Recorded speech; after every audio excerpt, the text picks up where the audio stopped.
आमदनी 98 और खर्च 4 रुपया। यही हाल है खसारे का शिकार PIA का। तैयारों की तादाद बढ़ाने के बजाय तैयारों के नक्शो निगार पर करोड़ों रुपए खर्च किए जा रहे हैं।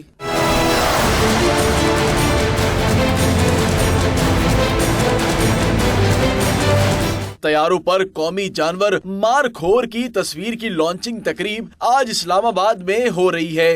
तकरीब का प्रोमो भी बना लिया।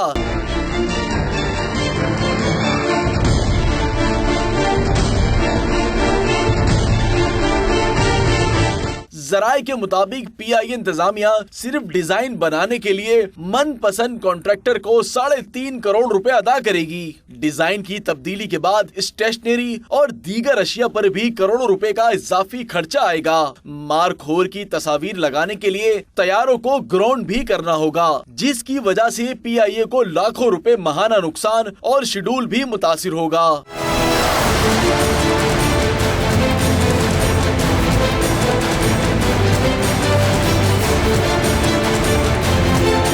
जराये के मुताबिक PIA इंतजामिया ने शाह खर्चियों की परचेज कमेटी से मंजूरी भी नहीं ली। रेहान हाशमी, 92 न्यूज़, कराची।